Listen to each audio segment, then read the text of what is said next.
Basically, the whole roots of the whole subject of the movement of these races and the displacement of these ancient peoples occurred not through will, not because they wanted to, but because the lands of the Northwest, and those lands are in fact the lands of Atlantis. So when you're talking about Atlantis, to take it out of the fairy world, to take it out of fairy tale, to take it out of the clouds, you are actually talking about Britain.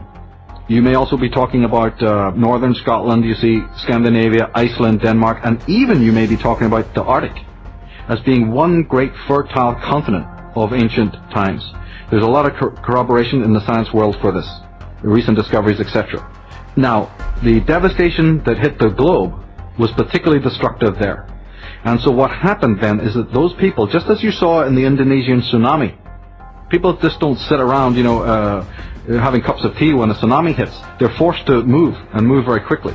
So the same kind of thing happened in ancient times in the lands of the Northwest, forcing these people that then enter into history as the Celts, the Gaels, the Goths, the Nordics, the Teutons, and so on.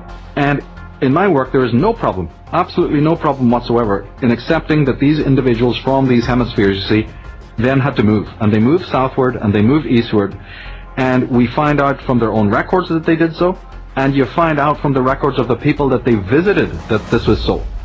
These records will talk about things like the coming of the brothers, the coming of the gods, the coming of the Pahona, the coming of, Quetzalcoatl, etc.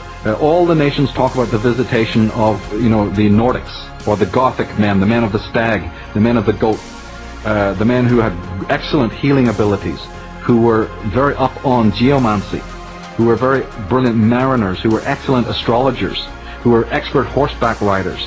Their women were exceptional. They were excellent jewelry makers, you see. All sorts of these anecdotes. The coming of the Arya is basically one of the ancient names for them. They were just basically the elders from the ancestral lands. But those ancestral lands were wrecked. And so they were uninhabited for many thousands of years.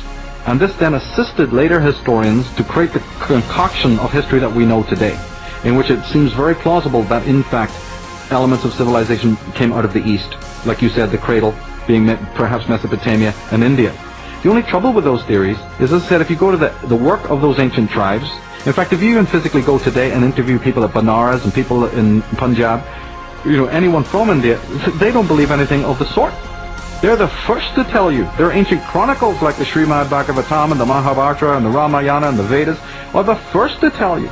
A study of their king lists corroborate the fact that their cultures and their civilizations were either completely brought in by migrants from the West, or that there was a very amicable meeting halfway. So in my work I do not say, you see, that there was no civilizations in the East.